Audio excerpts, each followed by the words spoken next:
Guys, we have a serious problem. Cabin fever. That's right, cabin fever's coming to an end, which means spring is here and it's time to get ready to do some kayak fishing. But before you go, there are some things that you need to know. Early springtime fishing can be incredible, but it comes with some serious challenges. Things like cold water, unpredictable weather, and tricky fish behavior. In this video, I'm gonna cover 5 essential tips that's gonna help you stay safe, find more fish, and have an awesome time on the water. One of the biggest mistakes that anglers make when fishing in the early spring is dressing for the air temperature and not the water temperature. Even if it's 60 degrees outside, but the water temperature is only 40 degrees, if you go in, that's a serious problem. So essential tip number 1 is dress for the water temperature, not the air temperature. If you guys fall overboard in super cold water like that and you've 1, never practiced it, or 2, have never done it, your body goes into immediate shock. You are not gonna be able to think on the fly. You are gonna have problems immediately. So the first thing you need to do is always be wearing a PFD, a life jacket, always have one on,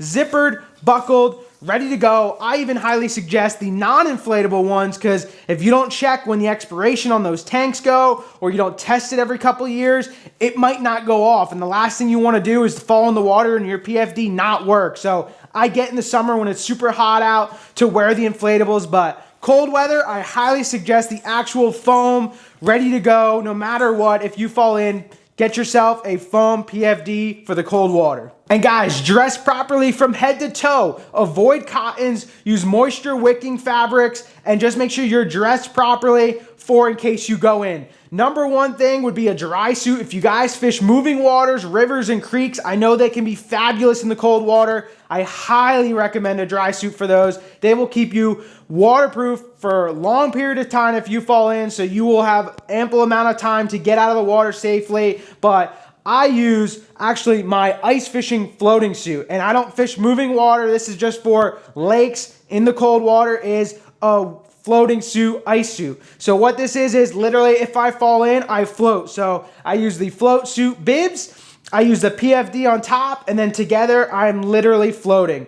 I will use wool socks. I'll use my ice fishing boots to make sure my feet are nice and warm. I'll use waterproof gloves. Make sure you guys are dressed from head to toe properly for in case you were to go in the water. And another thing you guys need to have on you is an additional change of clothes. I always keep a full change of clothes in a dry bag in the kayak. So socks, underwear, thermals, everything, and always have it on the kayak, carabiner to it, or if you have internal storage, put it inside the kayak. Don't leave it in your car. You know, as fishermen, we end up miles from our vehicle throughout the day, and if you flip and it's windy, that hypothermia can set in fast. So as soon as you get up, you get out of the water, you can immediately pull out that dry bag, change into nice warm clothes so you guys can avoid hypothermia. So always have a change of clothes on the kayak with you at all times. Spring weather is unpredictable. You could go out for a day of fishing and it starts all nice and calm, and then all of a sudden, boom, here comes 20-mile-an-hour gust winds. Checking the weather isn't just a suggestion, it is a must. Essential tip number 2 is checking the weather and wind conditions. Understanding wind speed and direction is very key. If you get something like just a 10 to 15 mile per hour wind and you don't have a motor in your kayak and you're paddling, it makes it brutally hard to do. Even if you have a motor, I've been in conditions where I'm floating down a river and the wind is coming so hard up the river that I'm literally floating upriver. It's literally that strong. So if you're doing a float, make sure you keep an eye on wind direction if it's coming up the river. If you're on a lake and you're fishing one side of it and the wind's coming to that side, or if you're fishing the bottom of the lake and the wind's coming down, it doesn't take much to create big, unsafe wave conditions on big bodies of water. So make sure you guys know the wind speed and direction before you go out fishing. And guys, we all have smartphones. We all can download apps. You got Weather Channel, NOAA, so many different weather apps that you can just download so you can check it the night before, you can check it right before you launch, and check it periodically throughout the day. Make sure you guys are up to date on the weather conditions, that a pressure system doesn't move in, all of a sudden bring 40-mile-an-hour winds and you're in big trouble. So make sure you guys check the weather periodically throughout the day so you guys have no issues because when that water's cold, you got to be on extra precaution when you're out fishing. And knowing the weather is super key before you even go fishing, so you can plan your trip accordingly. Know where the wind direction is going to be at the speed. So if it's coming down an east wind, it's coming from the east, that means the west side of the lake is going to be pummeled with wind. Well, this lake has east side fingers that you can go up into, some creek channels, stuff like that. So you can still go fishing and have a great time, but keep an eye on the wind speed and direction and plan accordingly wherever you're going fishing, so that way you guys have a fun but safe time and you don't put yourself in some serious danger very quickly. And with spring comes snowmelt and rain, and that can turn any of your favorite fishing spots into a totally different fishery. And high water means stronger currents and hidden objects. Essential tip number 3 is to watch out for high water and fast currents. Rivers and creeks can have absolutely amazing fishing in the spring, but it comes with a lot of dangers. With high waters, you can get trees, branches, debris, trash, all that stuff flowing down the river, which can make it super dangerous. And with the increased flow in the springtime on the creeks and rivers means faster current. If you guys have a paddle kayak, or even if you have a motor and you don't know that creek, you don't know how fast it can get, and you can get yourself in some serious trouble if you can't paddle back up it or motor back up the river if the current gets too strong. I highly recommend, one, going with someone that maybe knows the river, or making sure that you do a float. Go from spot A down to spot B, so you don't have to be worried about going back up river in case the current gets too strong. You guys can plan ahead of time where you're going to get out at, so it's a little bit easier, but always be cautious of the speed of the current. And guys, don't forget to check the water conditions before you go to the rivers and creeks. We have smartphones, right? Not only can we check the weather, but you guys can check the height of the rivers, the speed of the rivers. You guys can go on Google and find the websites that show almost every single creek and river in the country. That'll show you the speed, the height, anything, if it's in a flood stage or not. Make sure you guys check the water conditions. You can also go on Facebook groups and just send out a message like, hey, I'm looking to fish this river. Is it safe?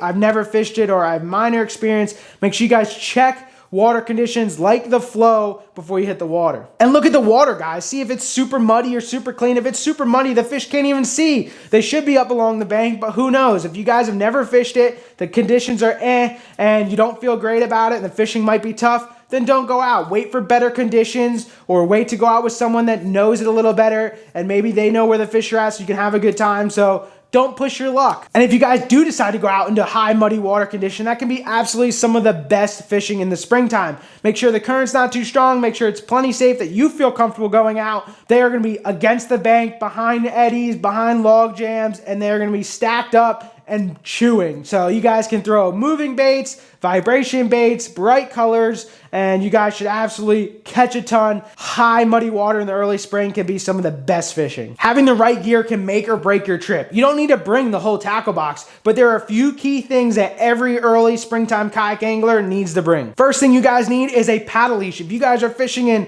deep water or fast moving water and your paddle's not secured to your kayak, make sure it is, because if you lose your paddle, you're in some deep trouble. Gear number 2 is a dry bag. I mentioned earlier, have a full change of clothes in there, but also keep some extra stuff in there, hand warmers, your car keys, your wallet. Keep everything nice and secure in a dry bag. So you guys should always have a dry bag in your kayak. Gear number 3 is an anchor system, whether it's a micro power pole, an anchor wizard, an old-fashioned rope and anchor that you toss over the side. Make sure you guys have an anchor system of some sort in the kayak so you can stop yourself or slow yourself down, or always good to have an anchor system on the kayak. And gear number 4 you guys should have on the kayak is a fish finder, whether it's a cheap $100 fish finder or a $1,000 unit. But early springtime, temperature of the water means everything. And every little temperature change, fish are in different positions, starting to get warmed up, starting to move around. So having a fish finder to be able to see if you can side scan and see structure, or at least the basics, water temperature and depth. You can do a lot of great fishing just by knowing the depth and water temperature. So